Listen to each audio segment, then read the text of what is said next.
One of the biggest announcements at Mobile World Congress this year is the Samsung Galaxy S7.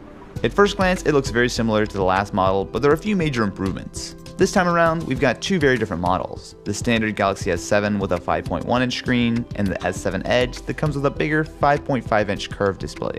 Both are sporting a slight taper around back like the Note 5, and paired with the aluminum and glass build, it's undoubtedly one of the most premium looking phones out there. Samsung also brought back a couple highly requested features, including a micro SD card slot and the return of waterproofing.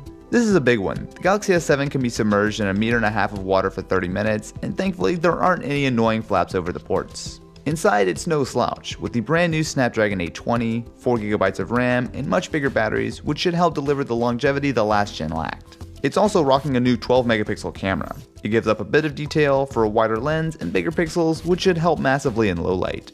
One of the biggest surprises at MWC is the LG G5.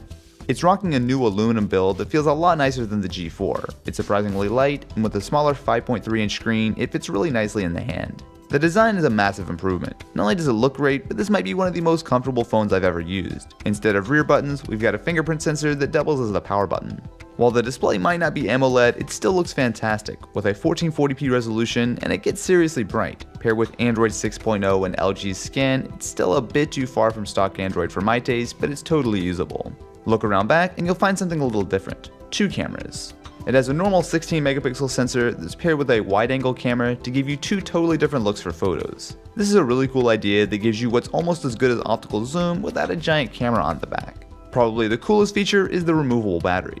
The bottom of the phone pops off if you need to swap batteries, but you can also add what LG calls friends. These are modules that can add new features like this Bang & Olufsen headphone amp, which promises hugely improved audio performance. There's also the LG Cam Plus, which not only includes a larger battery, but extra controls and a grip for the camera. This is a really cool idea to expand your phone without bolting giant accessories on.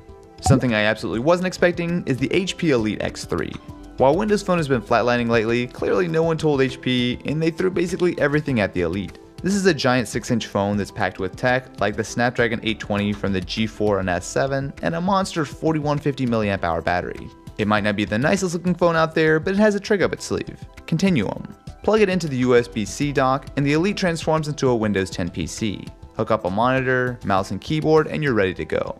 Unfortunately, since it's ARM-based, you won't have full Windows 10 to use normal apps, but you still got a browser and optimized versions of some things like Word. This was an early prototype, so performance was a bit sketchy, and it's missing a couple features like a retina scanner that should be on the final version, but the idea of having one device that can be both your phone and computer has a ton of potential.